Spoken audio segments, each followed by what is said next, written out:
Assalamualaikum warahmatullahi wabarakatuh. Alhamdulillahirabbil alamin wa bihi nasta'inu ala umurid dunya waddin. Wassalatu wassalamu ala asyrafil anbiya'i wal mursalin wa ala alihi washabihi ajma'in. Rekan-rekan mahasiswa yang berbahagia, dalam kesempatan ini di sesi 9 statistik dan probabilitas kita akan membahas tentang pengambilan kesimpulan probabilitas menggunakan nilai baku Z, ya. Di mana outline pembahasan kita pada kesempatan ini yaitu diantaranya adalah pertama adalah pendahuluan, yang kedua pengertian nilai baku Z, yang ketiga menghitung luas area menggunakan tabel Z distribusi normal baku, kemudian yang keempat adalah kesimpulan probabilitas nilai baku Z. Oke, pembahasan sesi 9 ini kita awali dari contoh-contoh studi kasus. Mari kita simak sama-sama studi kasusnya. Dalam hal ini saya akan berikan beberapa contoh studi kasus.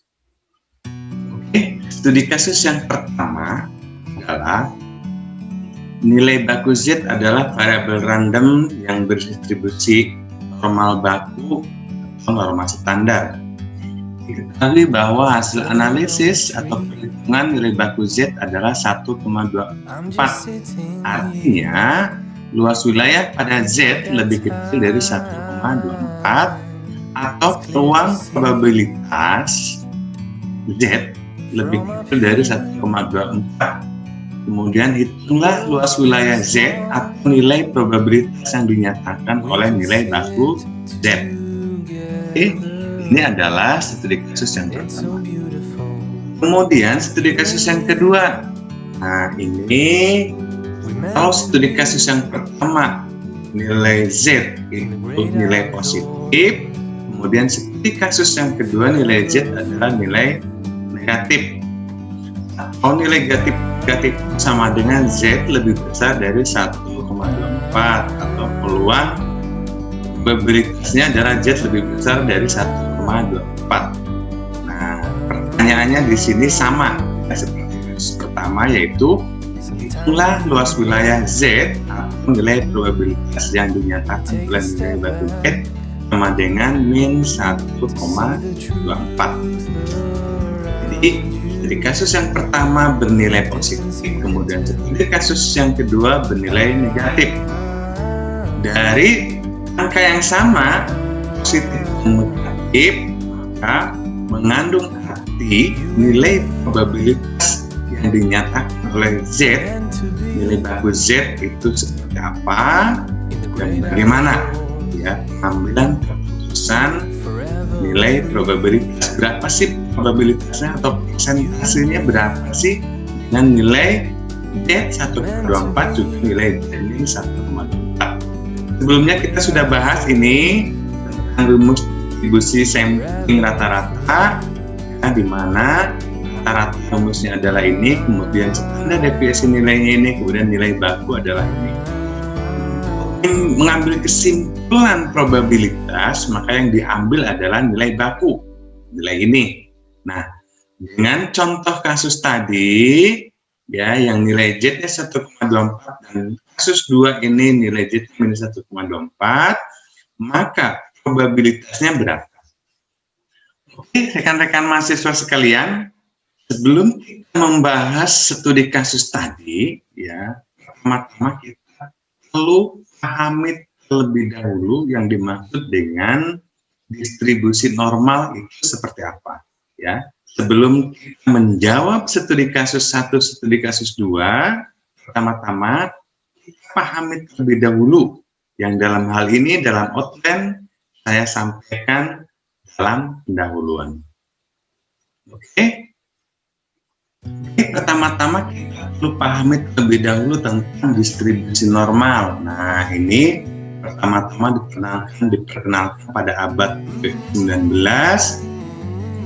itu oleh Abraham de Moivre, Prancis 1667 sampai 1754. tulisan tentang distribusi normal tersebut dimuat dalam sebuah artikel pada tahun 1733 sebagai pendekatan dari distribusi binomial yang besar. Mayfair telah menemukan persamaan matematik untuk formal yang menjadi dasar dalam banyak teori statistik diferensial. Menurut Mayfair, suatu variabel random X dengan rata-rata dan varian mempunyai fungsi densitas. Dengan rata-rata dan varian diketahui, maka seluruh normal dapat diketahui. Ini dasar pertamanya. Kemudian kayak tersebut dikembangkan ya pada tahun 1805.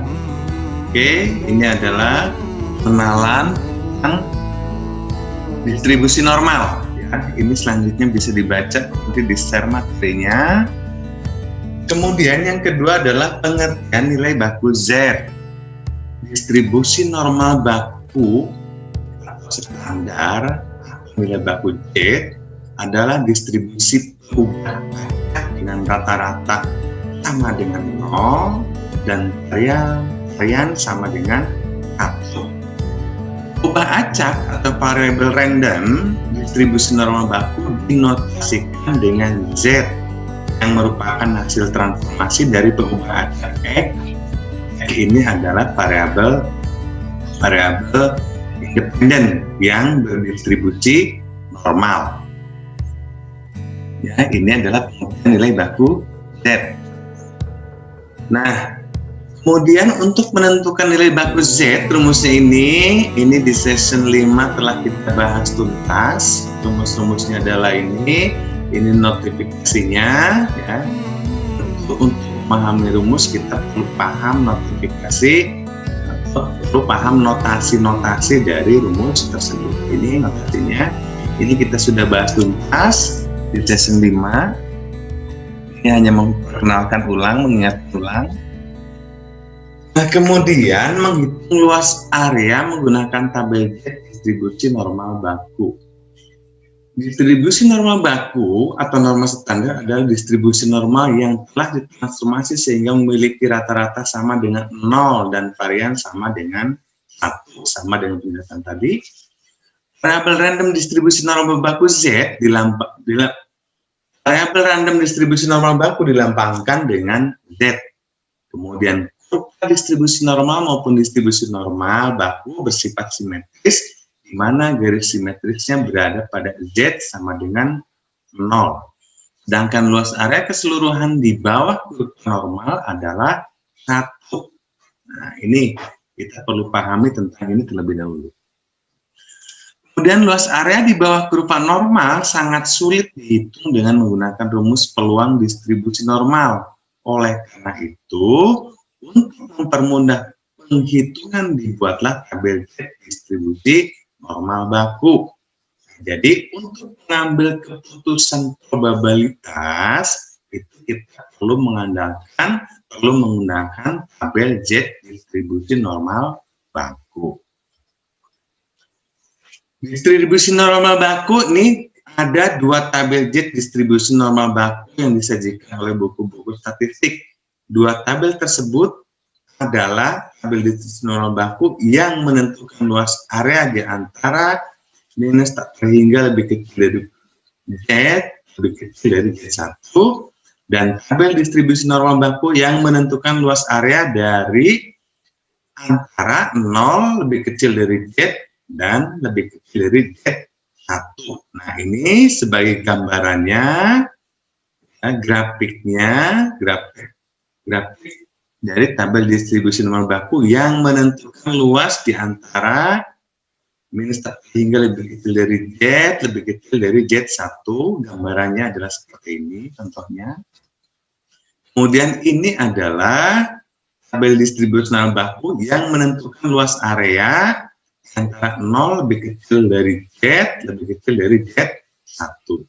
0 ini lebih kecil dari Z, ya, lebih kecil dari Z1. Ini gambarannya adalah seperti ini.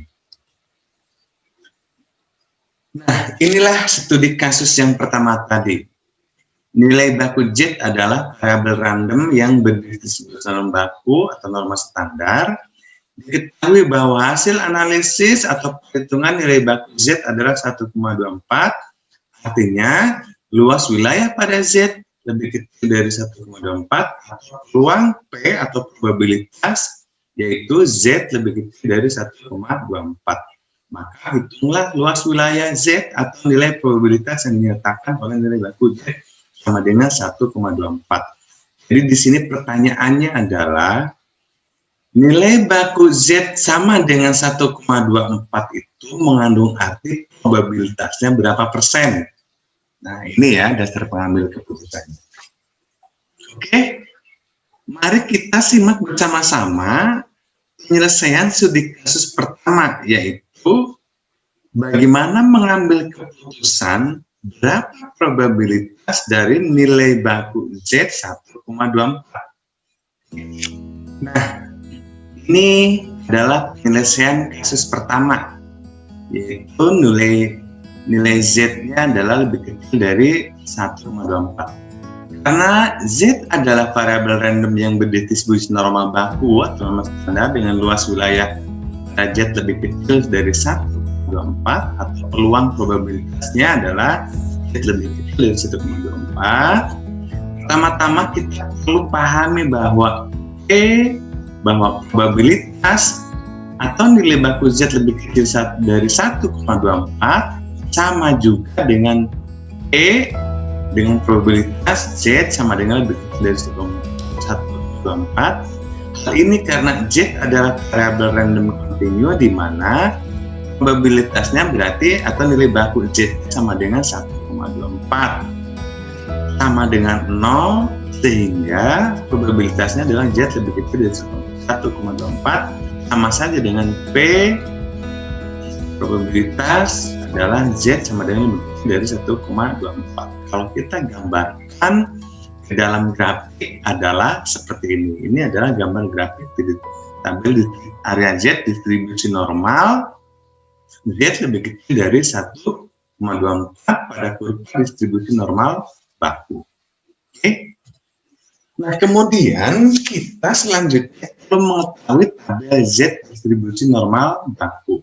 Nah, untuk mengetahui luas area kurva normal pada Z lebih kecil dari 1,24, ya, kita bisa menggunakan tabel Z distribusi normal baku. Nah, ini perlu kita pahami terlebih dahulu bahwa tabel Z terdiri dari dua bagian, yaitu bagian tabel Z negatif, tabel Z negatif kali ini, dan bagian tabel Z positif, yaitu yang ini. Yang dimaksud tabel Z negatif dan positif itu bagaimana? Tabel Z negatif di sini bahwa nilai tabelnya di kolom pertama ini menunjukkan nilai-nilai yang negatif. Kemudian tabel Z positif di sini di kolom Z ini, kolom pertama memperlihatkan angka-angka yang positif. Jadi ada dua, ada tabel positif, ada tabel negatif. Ini pertama-tama kita perlu pahami lebih dahulu, ya, untuk bisa menyelesaikan studi kasus tadi. Oke, kemudian inilah jawabannya, ya. Pada tabel Z, kolom pertama menunjukkan nilai Z yang memiliki satu angka di belakang koma. Oke, tadi angkanya adalah 1,24. Berarti angka 1 dan angka 2 ini berada di dalam kolom pertama. Nah, ini berarti 1,2. Ya, inilah cara menentukan probabilitasnya. Sedangkan angka kedua di belakang koma terletak pada baris pertama. Nah, angka kedua di belakang koma berarti angka berapa? 1,24. Berarti angka kedua di belakang koma berarti angka 4. Atau sama dengan di sini 0,04. Oke.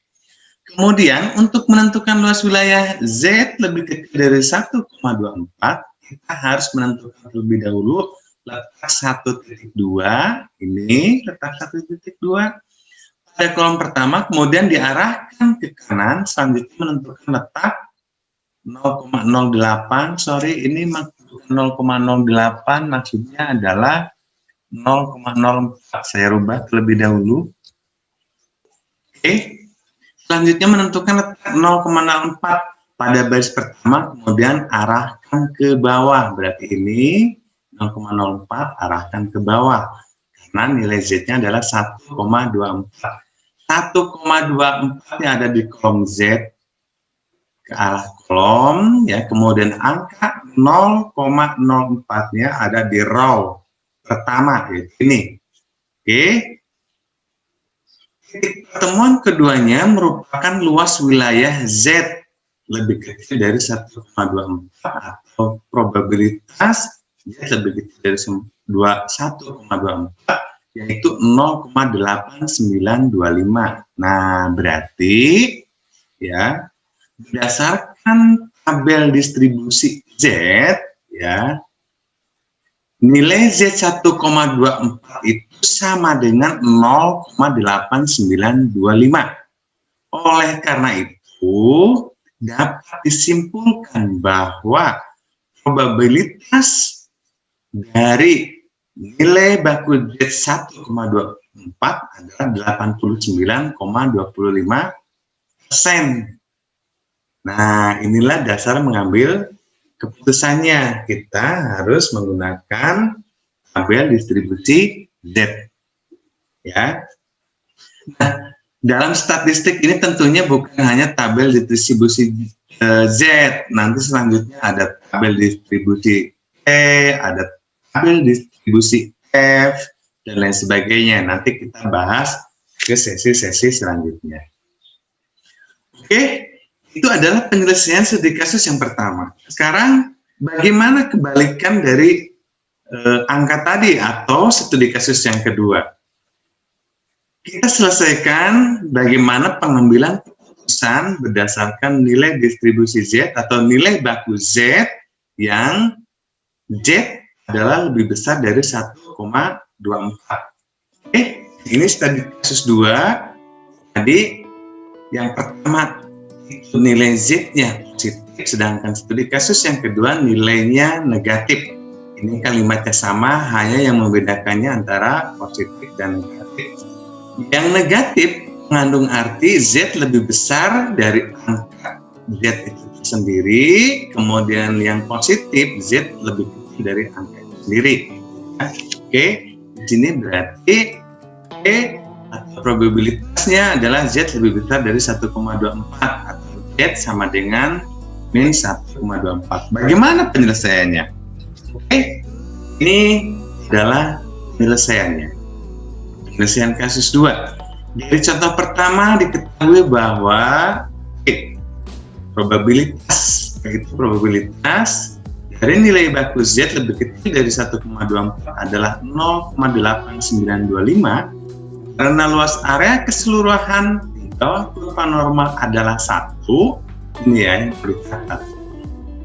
Luas keseluruhan di bawah kurva normal itu adalah 1, ya. Kemudian tadi X sama dengan Z adalah 1,24 yang nilainya adalah 0,8925, maka min 1,24 itu sama dengan 1 min 0,8925. Berarti probabilitas nilai baku Z minus 1,24 atau Z lebih besar dari 1,24 itu adalah 0,1075.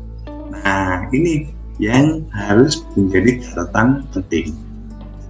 Dengan demikian, luas area kurva normal pada Z lebih besar dari 1,24 atau P atau probabilitas Z lebih besar dari 1,24 adalah 0,1075.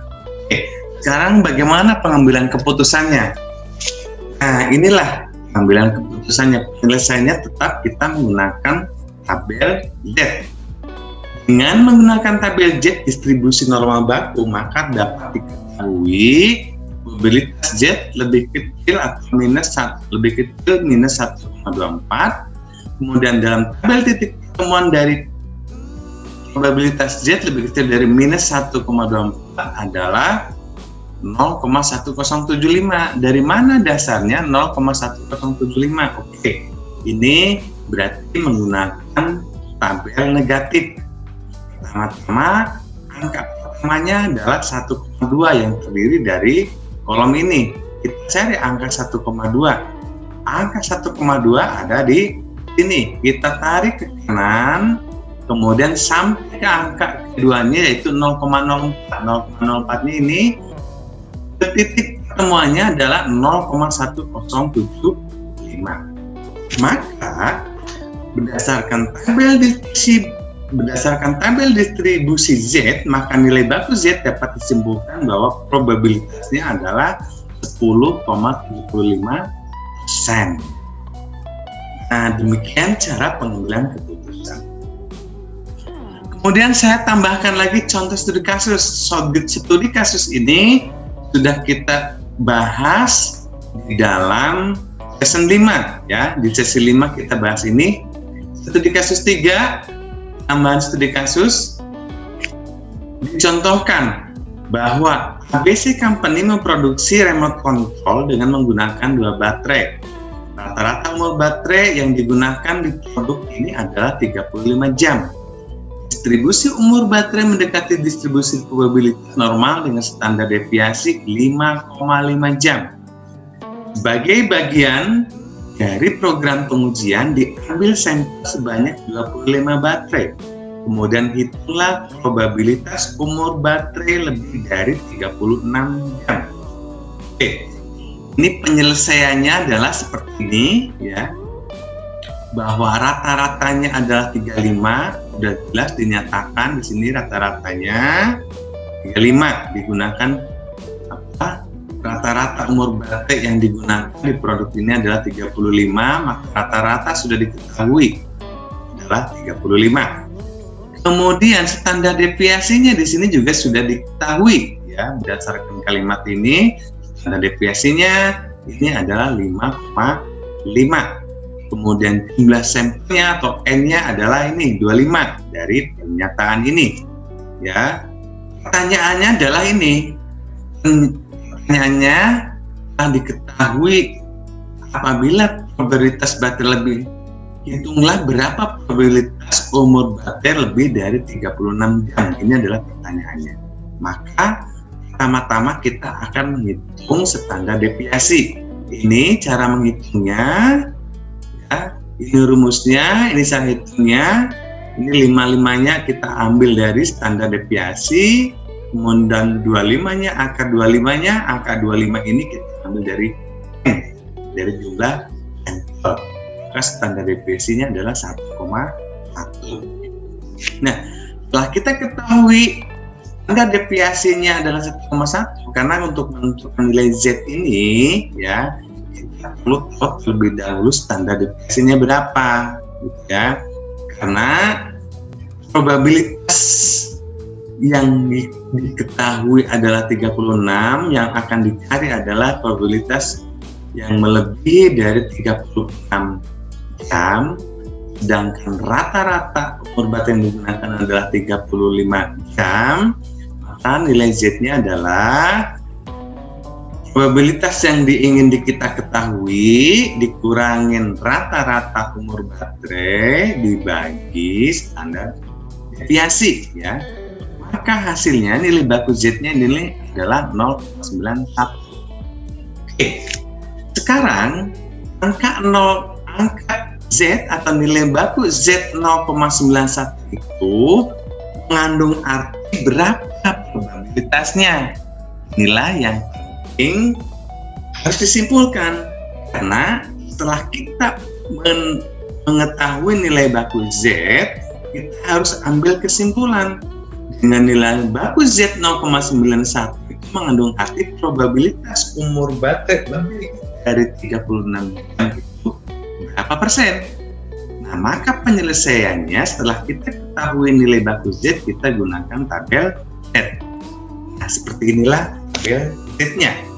Ya, berdasarkan analisis dapat diketahui bahwa nilai baku Z adalah 0,91. Maka dapat dinyatakan probabilitas adalah Z lebih kecil dari 0,91. Berdasarkan tabel Z distribusi Z, berdasarkan tabel distribusi Z, tabel titik pertemuan dari Z lebih kecil dari 0,91 adalah, nah ini 0,9. 0,9-nya kita ambil dari kolom pertama, kemudian angka kedua di belakang komanya berarti angka 1, berarti 0,01. 0,01-nya ada di sini. Maka nilai distribusi Z, nilai probabilitas Z lebih kecil dari 0,91 adalah 0,8159. Oleh karena itu, dapat ditarik kesimpulan bahwa probabilitas umur baterai lebih dari 36 jam adalah 81,59%. Itulah, seperti inilah cara mengambil keputusan probabilitas menggunakan nilai baku Z berdasarkan tabel distribusi Z. Baik, rekan-rekan mahasiswa yang berbahagia, demikianlah pembahasan di sesi 9 ini tentang tarikan kesimpulan berdasarkan nilai baku Z menggunakan tabel distribusi Z. Semoga pembahasan ini dapat dipahami dan semoga ini bermanfaat untuk kita semua, khususnya untuk saya. Yang lebihnya mohon dimaafkan. Wabillahi taufiq wal hidayah. Wassalamualaikum warahmatullahi wabarakatuh.